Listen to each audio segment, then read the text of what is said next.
We're live. This is something that I've been trying to work on over this past adventure that I've been DMing for, or this little stretch. Where's that note that I had for you? I never know how much description to really throw out there when guiding people through an area, of trying to entice you to look at all these cool things and make it feel inviting and part of the atmosphere, not just here's like a list of things to look at. So I want to start going into a super crazy deep explanation of everything, but I don't want it to take 4 hours to go through a house either. So that's a struggle that I have. So let's break that down. The struggle is that you want more detail in the, you want more explanation, you want more. I want to make the environment feel more immersive to the players, more real. How to get your players immersed more so via your dungeon. Okay, so as a dungeon master, you want to get your players more immersed into the game. And what are some, I guess, suggestions? Not suggestions. I mean, you do a good job. I mean, I gotta tell you right now. Stuff that I've tried. Yeah. And something that you mentioned to me was the last session I took, as you were entering new areas, I tried to get a little paragraph to describe the scene that I would read to you guys, instead of me trying to just go off the top of my head as we're having the conversation. Have like a little description, and like when you were coming out of the cave and that was mountains. Sick. Walking through the forest and feeling everything, and like going into the city, the sounds and. Okay, so when we were doing that, we just came out of the. First off, to break this response down, I think it would be the answer for me would be timing. So you started to read this. I guess you had a little bit of a description read or in your mind how you're gonna. I've also typed out my descriptions, and I've never and I try to read them. They never come out as it's written, but it was awesome, and I think maybe introducing to the group, hey, okay, I'm gonna.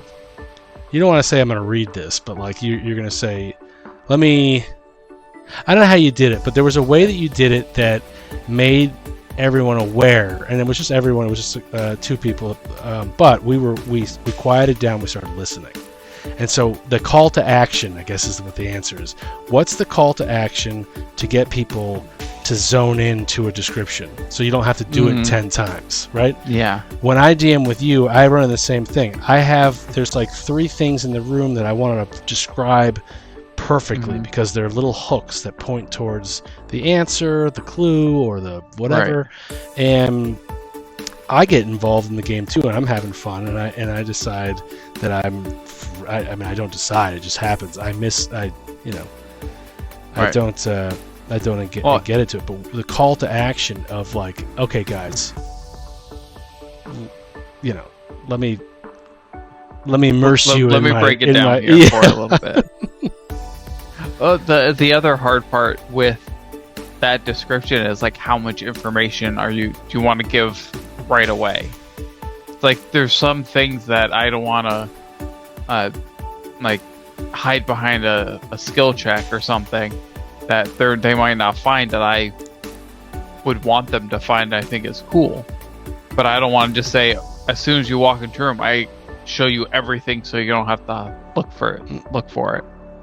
Right. So there's like descriptions for settings. Maybe we're onto something new here. Maybe there's like descriptions for the setting. Okay. Maybe, okay, let's just pretend like we're running an encounter. Okay. And I always like to go back to the Artemisian Forest. Okay, you guys randomly, you've been walking for a mile in the forest, Right. and you come across, boom, first description. Description should be fantasy sounding, but like also very vague, but not too, also not too long. So like I remember you were showing me examples of descriptions, and Yeah. the one today you sent me was so long. There's so many Yeah. words. I can't. I'm not a good reader, but I can't even. I wouldn't even try to read that out loud. I would just say, you know what? Screw it. It's a dark room. Go. Yeah. It was the difference of like 15 words versus like a 1,000-word paragraph. Like, how descriptive do you really get into? Do you give away? Do you explain? Do you feel into the space? Yeah. Like I think there's like. But- you go ahead. Well, I was gonna say, but I think that really leans toward how important the room is, Yes. and I But you think don't want that's a people really to be- nice. But Yeah. but at the same time, like, you don't want to overdo it where people don't leave the room. Yeah, You know. it's true. You But know? yeah, you don't want people spending an hour in a broom closet. So like when you did your introduction to the forest area with the Mhm. werewolves or the lichens, let's call them. I honestly thought that, like, okay, we're gonna spend a long time solving this puzzle. I thought it was a puzzle, which is cool. I mean, it's fine. And then all of a sudden, like, a werebear comes out and blah blah blah blah blah. And we spend like an hour killing everything.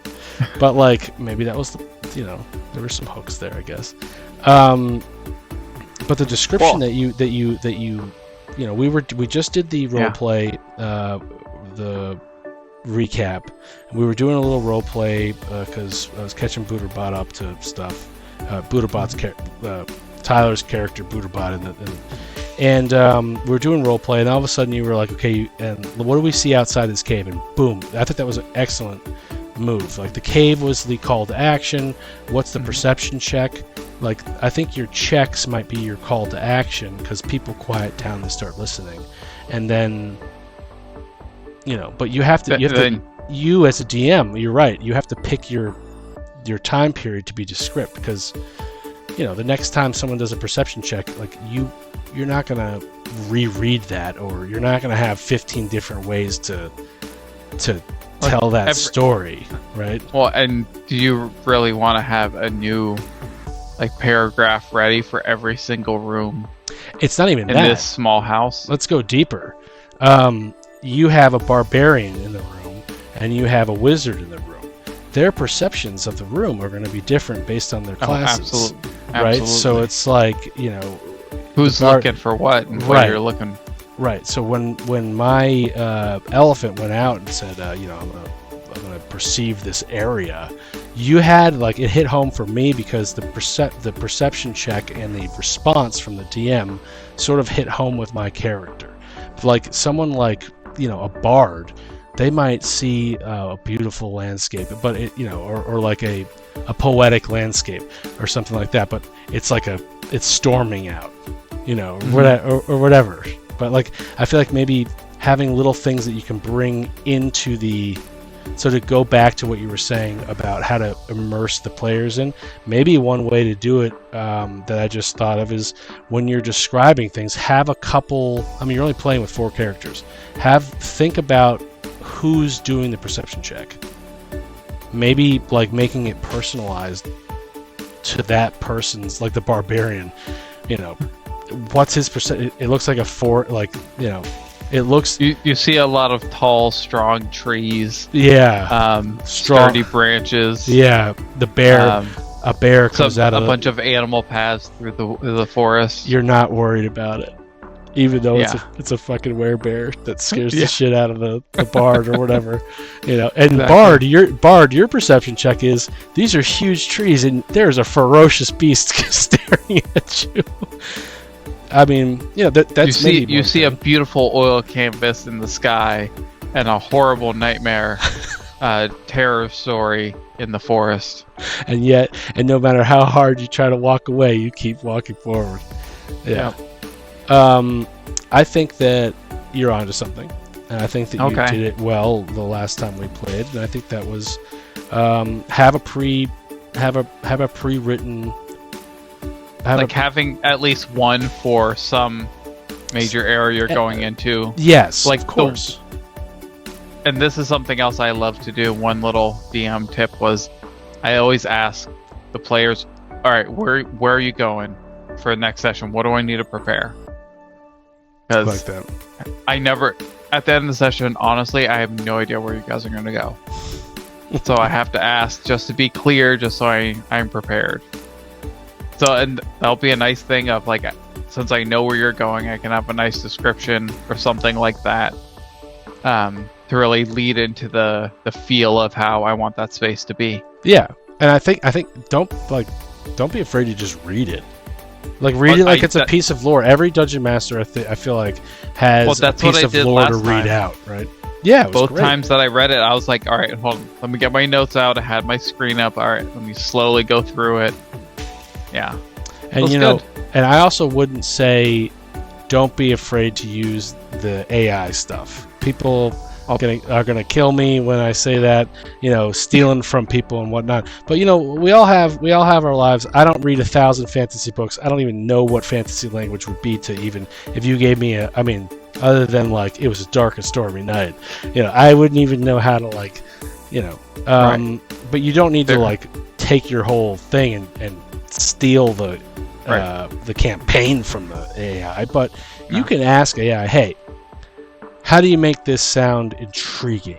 You know, I have this room with this, like with the description I was messaging with you. I have this room with 2 doors, a desk, a chair, and a window. Help me make the sound,